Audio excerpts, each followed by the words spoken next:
Blackhawks Nation, welcome to the Blackhawks Daily, your favorite recap of the daily buzz around your Chicago Blackhawks. I'm your host, PJ. Thank you for tuning in. As you always do, thank you for being so committed. Thank you for jumping in with all your comments. It's awesome. As you know, super long and dry off season. It's one of the slowest off seasons in a while. It feels like it's been going on forever. However, we're getting close, folks. We're getting close every day. We're a step closer to training camp, and we're a step closer to October 7th. So thank you for being along on this ride with me. Really appreciate it. I did also want to mention that I just saw my last video. That's what a hangover looks like, just so you know. So I'm feeling a lot better, and here we go. So not a lot going on, but you know what? Let's find out what we got covered on the top 4 topics of today. Starting that off, let's talk about some records, shall we? So the Blackhawks have had plenty of legends, but when it comes to special teams, penalty kill, power plays, we're talking elite company. Today, we're diving into some of the all-time Blackhawks records that are on the power play and penalty kill, and I'll explain why Steve Larmer, I keep talking about Steve Larmer, might be the most underrated player in franchise history. Bet. So let's start with the power play. In NHL history, only 13 players have ever put up 60 or more power play points in a single season. In 87-88, Denis Savard hit 62, good for 9th best all-time, tied with Adam Oates and Leon Draisaitl.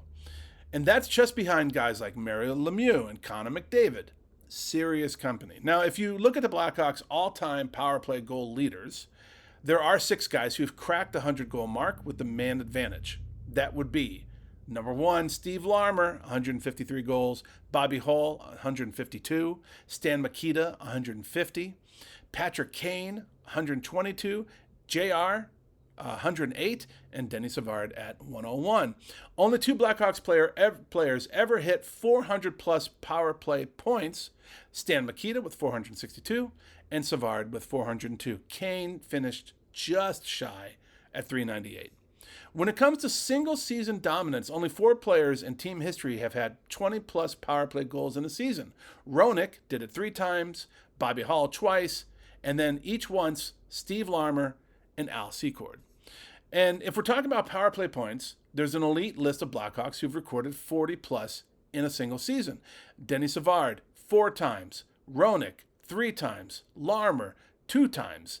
And the other 3, Chris Chelios, Gary Suter, and Bobby Hull. So now let's flip it. Let's talk about penalty killing. Only 6 players in NHL history have had 10-plus shorthanded goals in a season.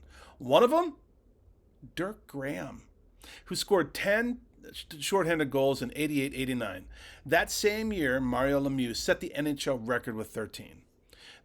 Now, here are the only 3 Blackhawks with 20-plus shorthanded goals in their career. Dirk Graham with 26, Eric Nestorenko with 22, and Tony Amonte with 20. Bobby Hull, Larmer, and Roenick each had 19. And if you're wondering about the best shorthanded seasons in team history, here's your top 5. Graham with 10 in 88-89. Steve Sullivan with 8 shorthanded goals in a season. That's from 2000 to 2001. Steve Larmer with 7 in 87-88. Denis Savard, 7 as well, same year, 87-88, or same season. And Patrick Sharp, 7, 2007-2008. Yes, Lamar and Savard each scored 7 shorties in the same year, just 1 season before Graham's record. So here's where it gets wild. Only 2 players in franchise history have had 40 power play points and 10 penalty kill points in the same season. Denis Savard, Steve Larmer.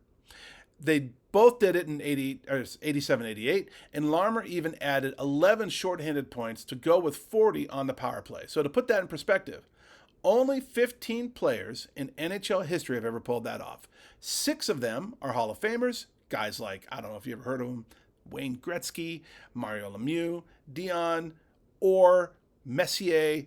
Savard made it. Larmer, still waiting for the Hall. And 87-88 was also the only season in Larmer's Blackhawks career that he didn't record a game-winning goal. wild. So, what do you think? Is Steve Larmer the greatest special teams player in Blackhawks history? Should he already be in the Hall of Fame? Yeah. Yes and yes. Hello. So what do you guys think? Let me know in the comments what you guys think of this list. But also, like, is he the greatest special teams player in Blackhawks history? I mean, stats are pretty strong. Moving on from there. And as we know, I keep talking about Larmer. I keep talking about my love for him, especially in video games back in old EA 98, NHL 95. So here's something to talk about. Love it or hate it, the EA Sports NHL series is a huge part of hockey culture. And now we're getting our first look at the NHL 26 player rating. So how do the Blackhawks stack up this year? And let's just say it's a rebuild on and off the ice. So whether you're still buying the game every year or not, EA's NHL franchise is a staple for fans. People care about the game modes, the teams, but most of all, the ratings. So let's be honest. Player ratings aren't just numbers. They spark debates in real-life rankings. EA bases them off of how they think the players are performing, and naturally, the best teams have the best-rated players, which brings us to this upcoming season's Blackhawks and the NHL 26 franchise. And yeah, it's not exactly the prettiest of pictures. But let's be real. This is what happens when your team's been living in the top 5 of the draft for the last few years.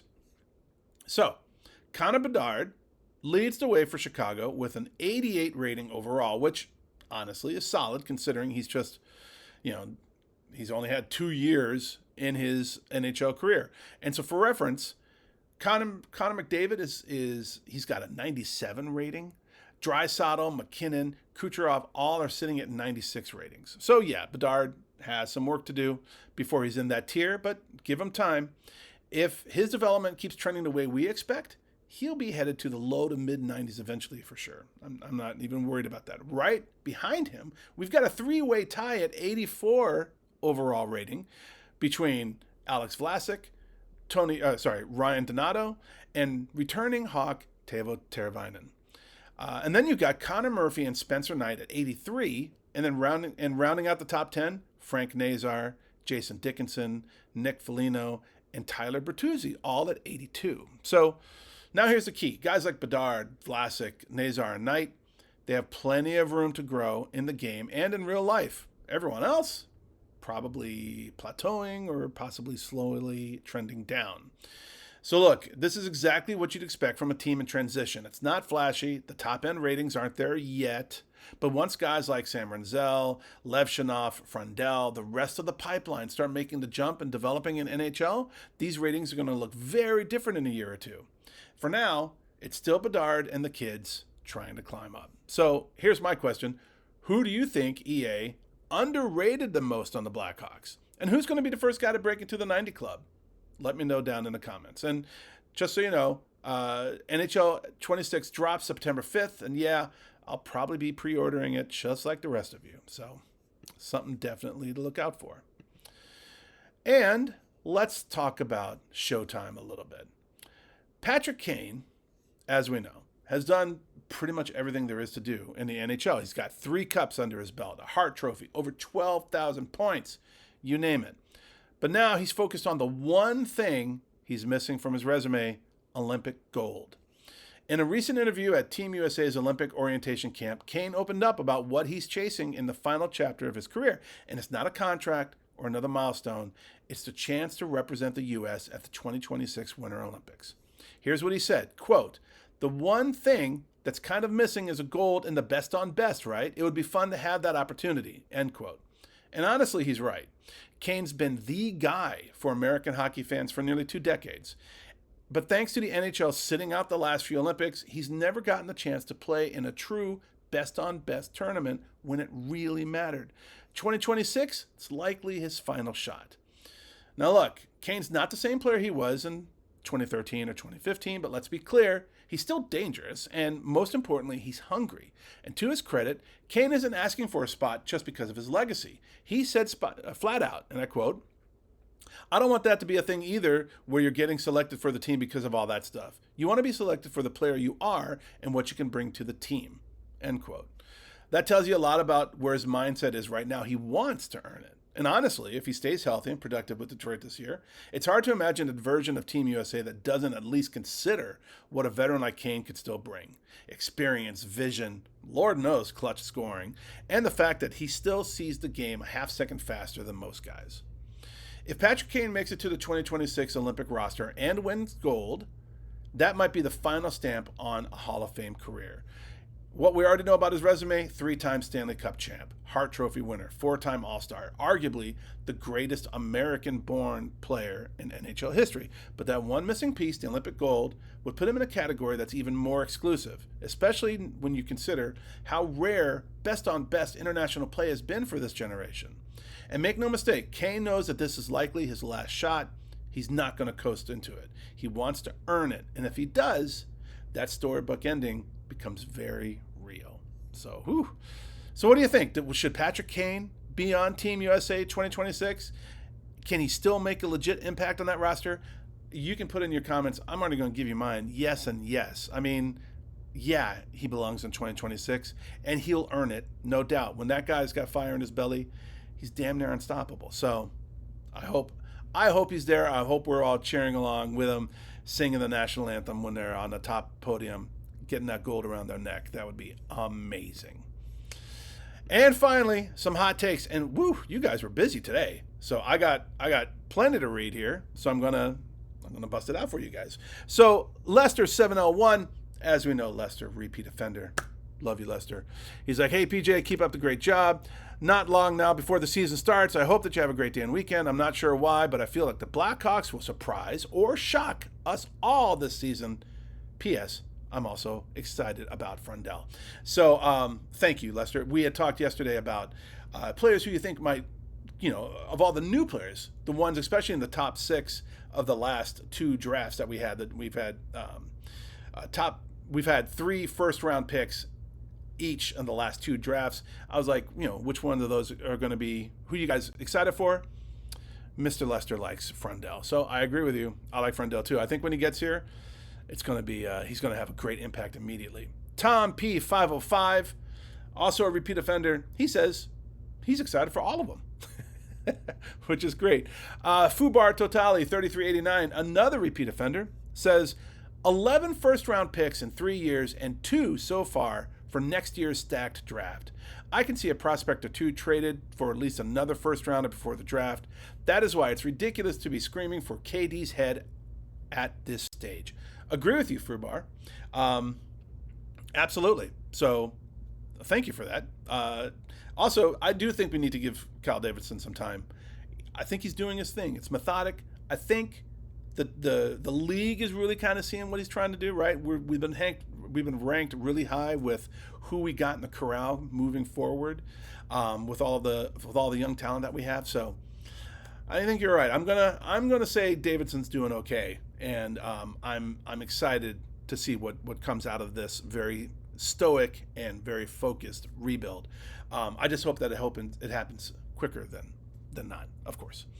Todd Denny Bali, 2877. I believe he's commented before, but he commented a lot today. So I'm gonna bring it all in here for you.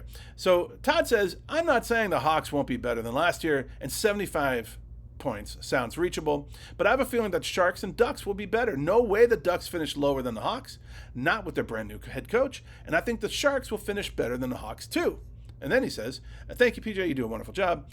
I know my hockey, played junior hockey and with and against Eddie Olczyk. That's amazing. Had to retire after the 84 season due to a neck injury. Plus, I didn't get drafted anyhow. Would I have if it weren't for the injury? I'll never know. I was 5'9" and 185 pounds, so basically a wrecking ball. So I had that against me. Well, I'm sure you were fast, though. Well, there you go. But I was very fast, and I had a wicked wrist. I've always been a student of the game. Best of luck, PJ. Well, thank you, sir. Hey, keep piping in. One of the things that I love about the comments that I get from most of the fans on this channel is that they really know their stuff, and especially someone playing juniors with Eddie Olczyk, just osmosis alone, you would know a lot. So thank you for your contribution there, sir. And Yvonne Pierre, 298, another repeat offender. And I believe Yvonne said the same thing before. Chicago Blackhawks will finish last place to get Gavin McKenna. Big deal. Yvonne, have some faith.